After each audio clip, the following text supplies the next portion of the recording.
Hi and hello everyone. तो इस video में हमें देखेंगे कि परसेंटेज और परसेंटाइल में क्या डिफरेंस होता है। आपने कई बार सुना होगा कि किसी का तो 99 परसेंटाइल आया है, आपका नीट में 95 परसेंटाइल आ रहा है, उसके बावजूद भी आपको गवर्नमेंट मेडिकल कॉलेज नहीं मिल रहा है। तो परसेंटेज और परसेंटाइल में क्या अंतर होता है यही हम देखेंगे।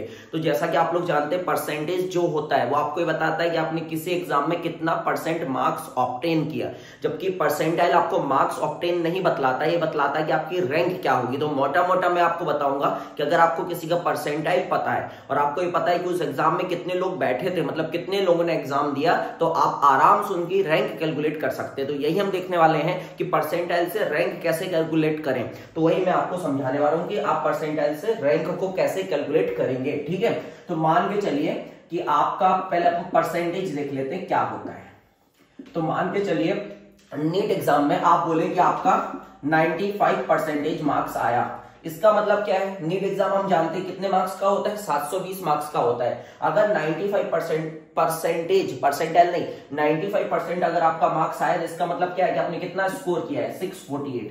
क्योंकि हमें पता है कि 720 का 95% कितना होता है, 95% होता है 648। आप निकाल के देख सकते हैं। ठीक है, तो 720 का 95% होता है 648, मतलब आपने 648 मार्क्स ऑब्टेन किए। इसका रैंक से कोई लेना देना नहीं होता है। अब रैंक का मतलब क्या होता है कि कोई बच्चा है वो 100 में से 10 नंबर भी लाया, लेकिन सबसे ज्यादा वही नंबर लाया तो उसको 100 परसेंटाइल दे दिया जाता है। आप मोटा मोटा ये समझो कि अगर आपका परसेंटाइल 95 है, मान के चलिए आपका परसेंटाइल अब 95% है, तो मैं आपको ये बता सकता हूं कि आपकी रैंक क्या होगी। मैं क्या बता सकता हूं मैं आपको, आपकी रैंक। लेकिन इसके लिए आपको ये पता होना चाहिए कि उस एग्जाम में कितने लोग टोटल थे, मतलब टोटल कितने कैंडिडेट ने वो एग्जाम दिया।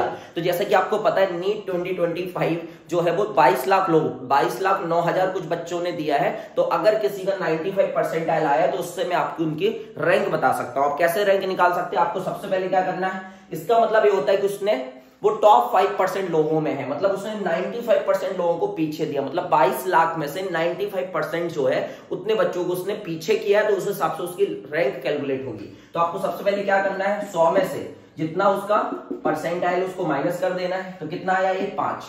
अब आपको करना क्या है, 5 को किससे मल्टीप्लाई करना है, जो टोटल नंबर ऑफ कैंडिडेट्स थे जिन्होंने एग्जाम दिया, मतलब मान चलो 22 लाख लोगों ने एग्जाम दिया, इकाई दहाई सैकड़ा हजार 10,000 लाख 10 लाख 22 लाख लोगों ने अगर एग्जाम दिया तो उसका जो रैंक आएगा वो कितना आएगा। तो आप ऐसे करके उसकी आराम से रैंक कैलकुलेट कर सकते हैं। ये आप अगर देखें तो 1,10,000 के आसपास आ रही है, इकाई दहाई सैकड़ा हजार 10,000 लाख 1,10,000 उसकी रैंक होगी। उसी प्रकार से अगर किसी का 90 परसेंटाइल है तो आप उससे भी पता लगा सकते हैं कि उस बच्चे की रैंक क्या होगी। अगर 90 परसेंटाइल है तो आप क्या करेंगे, 100 में से पहले 90 को माइनस करेंगे तो कितना आएगा 10 का मतलब अब अपन क्या करेंगे, 10% ले लेंगे किसका, 22 लाख का, तो वो उसकी रैंक बन जाएगी। तो 10% अगर मुझे 22 लाख का लेना है, इकाई दहाई सैकड़ा हजार 10,000 लाख 10 लाख हो गया ना, ठीक है, अपॉन 100, तो आप देखेंगे 2,20,000 उसकी जो रैंक आएगी, इकाई दहाई सैकड़ा हजार 10,000 लाख 2,20,000 रैंक आएगी। इसमें 2-4 हजार रैंक का ऊपर नीचे हो सकता है, क्योंकि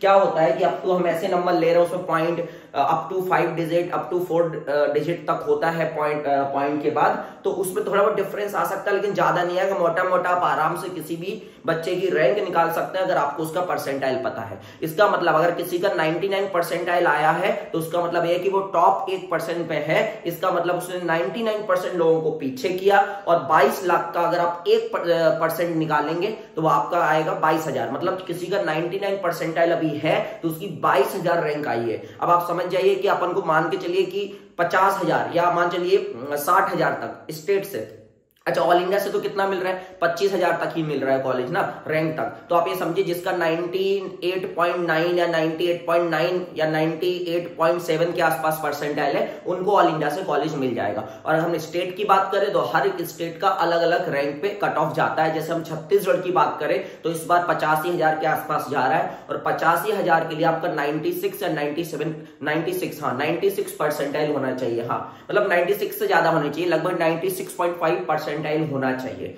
ये आपके मार्क्स नहीं है, 96.5% आपको मार्क्स नहीं मिले हैं, ये आपकी परसेंटाइल रैंक बतलाता है और परसेंटेज आपके मार्क्स बतलाता है। तो आई होप आपको ये क्लियर हो गया होगा। एक मैं आपको होमवर्क देके जा रहा हूं, किसी बच्चे का 92 परसेंटाइल है तो बताओ नीट 2025 में उसकी ऑल इंडिया रैंक क्या होगी, ये आपको कमेंट करना है। मिलते हैं कभी किसी और दिन किसी अन्य वीडियो के साथ, जब तक अपना ख्याल रखिएगा।